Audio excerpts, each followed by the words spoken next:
If God looks for someone righteous, will he find you? Find out in this episode of 5 Minutes Closer. I'm Vaughn Weatherford, and this is 5 Minutes Closer. For the next 5 minutes, let's explore some biblical truths and apply them to your life. No podcast, including this one, can transform your life or give you what you really need. Only Jesus can do that. You can find out why in what I've called the first five episodes of 5 Minutes Closer. Each following episode explores scriptural truths that, if you follow them, will bring you 5 minutes closer to the person God created you to be. Let's see if we can get you 5 minutes closer. We wanted to play baseball. The problem, we only had 4 guys total. 2 on a team makes baseball a difficult game to play. But as enterprising 13-year-olds, we devised a plan, including the addition of what we called ghost runners. Since there were only 2 batters and one of them had to be the catcher, if you successfully reached base, you were then assigned a ghost runner. We didn't play baseball with Casper. This simply meant that for every base your team could reach after that, the ghost runner advanced 1 base until they made it home or the inning was over. Abraham needed some ghost runners. Actually, his nephew Lot needed some ghost runners. God was searching for somebody in Sodom and Gomorrah living for him. He wasn't successful in finding them. The sad situation was that just 10 righteous men could have saved the cities. It's recorded in Genesis chapter 18, where in verse 32, the Bible says, "Then he said, Oh, let not the Lord be angry, and I will speak again but this once. Suppose 10 are found there." He answered, "For the sake of 10, I will not destroy it."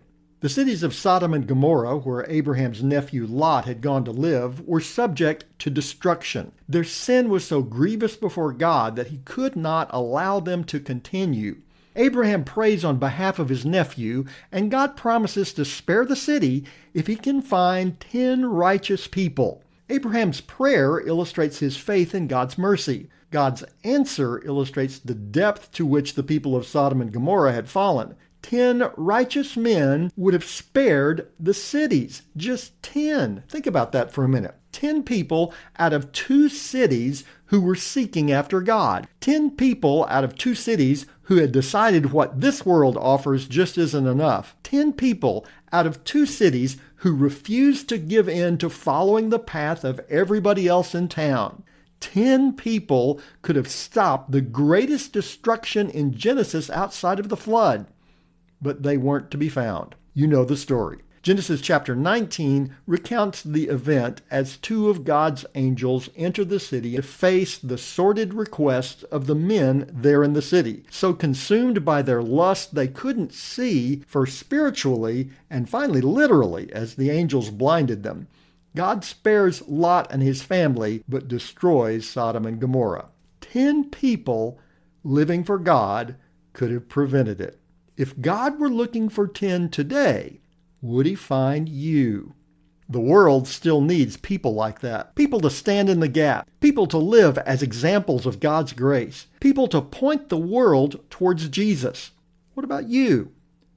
An important part of every airport is the ramp agent.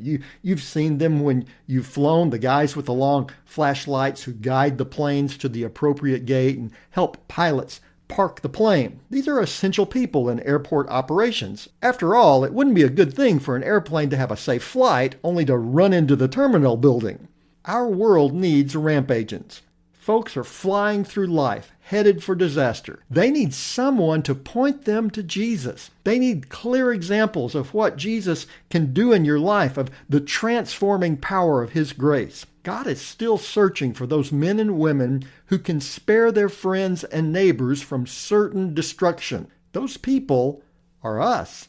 We must realize the serious nature of what we do as believers. Our friends, family, co-workers, and neighbors are as surely headed for disaster as the cities of Sodom and Gomorrah. They are poised to enter a Christless eternity.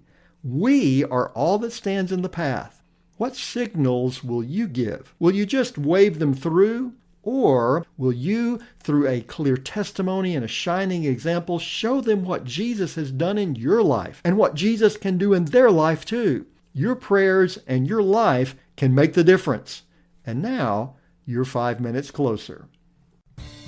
My prayer is that these 5 minutes have challenged you, inspired you, and caused you to consider applying God's message for your life from His Word. To find out more, visit our website at 5minutescloser.com.